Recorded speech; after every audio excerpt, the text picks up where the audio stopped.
Thank you, Governor. And just to clarify for our viewers, Springfield, Ohio does have a large number of Haitian migrants who have legal status, temporary protected status. Well, Margaret, but thank you, Senator. We have so much to get to. Margaret, I think it's important because we're going to turn out of the economy. Thank Margaret, you. The rules were that you guys weren't going to fact check, and since you're fact checking me, I think it's important to say what's actually going on.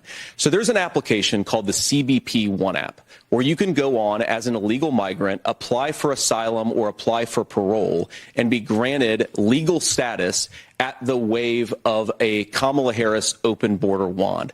That is not a person coming in, applying for a green card and waiting for 10 years. That is the facilitation of illegal immigration, Margaret, by our own leadership. Thank you, Senator, for describing the legal process.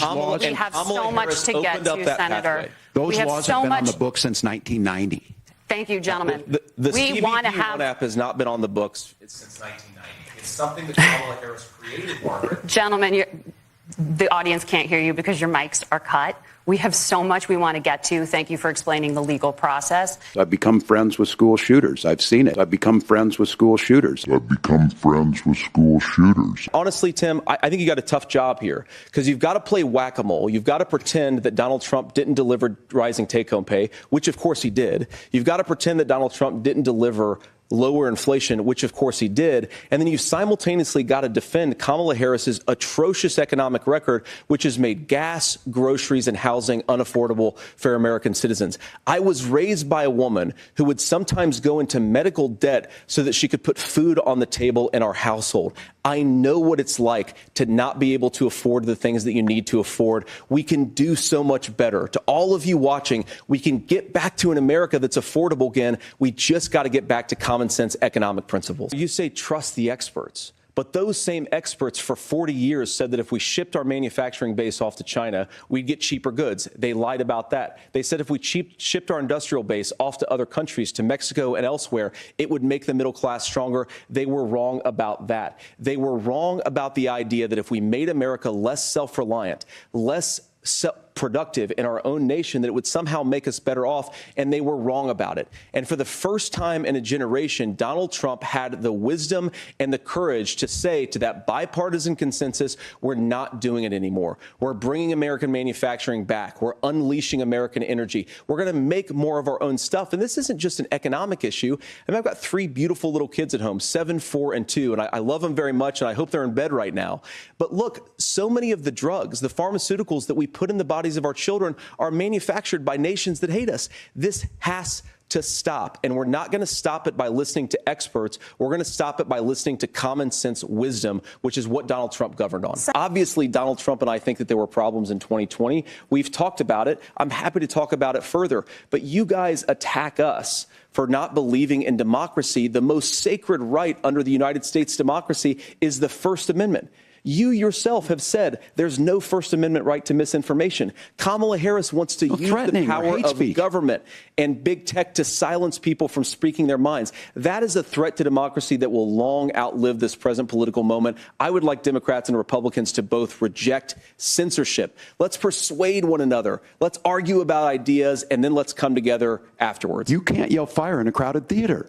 That's the test. That's the Supreme Court test. Tim, fire in a crowded theater. You guys wanted to kick people off of Facebook for saying that toddlers shouldn't wear masks. Senator, the governor does have the floor. Fire in a crowded theater.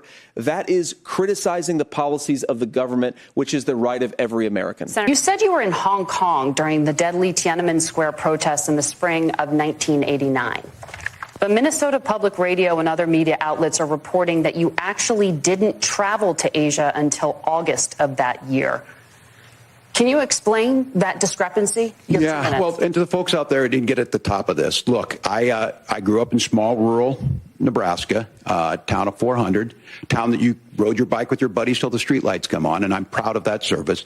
I joined the National Guard at 17, worked on family farms, and then I used the GI Bill to become a teacher, passionate about it, a young teacher. My first year out, I got the opportunity in the summer of '89 to travel to China. 35 years ago, be able to do that. I came back home and then started a program to take young people there. We would take basketball teams, we would take baseball teams, we would take dancers, and we would go back and forth to China. And the people of Minnesota were able to elect me to governor twice. So look, my commitment has been from the beginning to make sure that I'm there for the people, to make sure that I get this right. I will say more than anything, many times I will talk a lot. I will get caught up in the rhetoric. But being there, the impact it made, the difference it made in my life, I learned a lot about China. I hear the critiques of this. I would make the case that Donald Trump should have come on one of those trips with us. I guarantee you he wouldn't be praising Xi Jinping about COVID.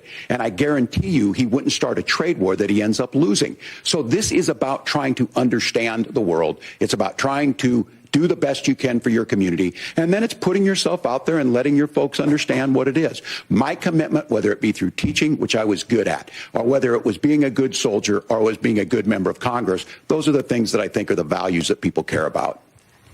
Governor, just to follow up on that, the question was, can you explain the discrepancy? All I said on this was I got there that summer and misspoke on this. So I will just, that's what I've said.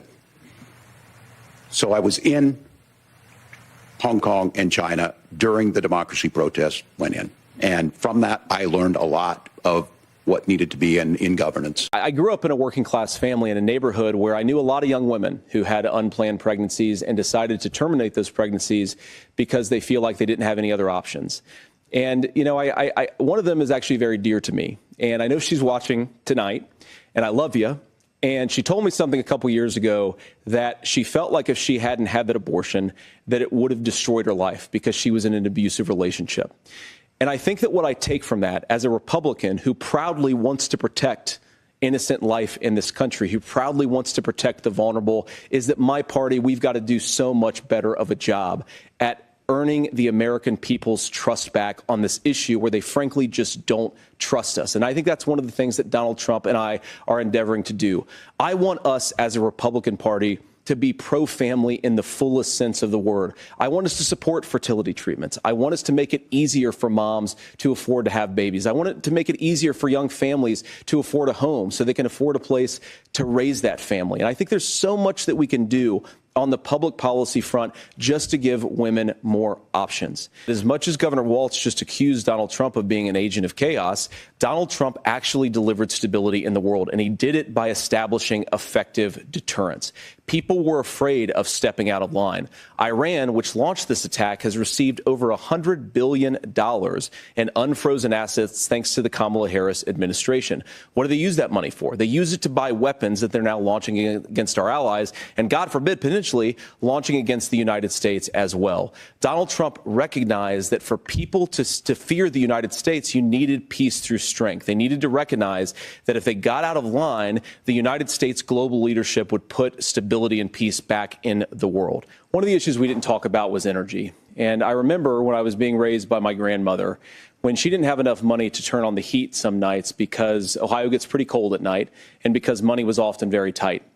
And I believe, as a person who wants to be your next vice president, that we are a rich and prosperous enough country where every American, whether they're rich or poor, ought to be able to turn on their heat in the middle of a cold winter night. That's gotten more difficult thanks to Kamala Harris's energy policies. I believe that whether you're rich or poor, you ought to be able to afford a nice meal for your family. That's gotten harder because of Kamala Harris's policies. I believe that whether you're rich or poor, you ought to be able to afford to buy a house. You ought to be able to live in safe neighborhoods. You ought to not have your communities flooded with fentanyl. And that, too, has gotten harder with because of Kamala Harris's policies. Now, I've been in politics long enough to do what Kamala Harris does when she stands before the American people and says that on day one, she's going to work on all these challenges I just listed. She's been the vice president for 3.5 years. Day one was 1,400 days ago, and her policies have made these problems worse. Now, I believe that we have the most beautiful country in the world. I meet people on the campaign trail who can't afford food, but have the grace and generosity to ask me how I'm doing and to tell me they're praying for my family. What that has taught me is that we have the greatest country, the most beautiful country, the most incredible people anywhere in the world. But they're not going to be able to achieve their full dreams with the broken leadership that we have in Washington. They're not going to be able to live their American dream if we do the same thing that we've been doing for the last 3.5 years.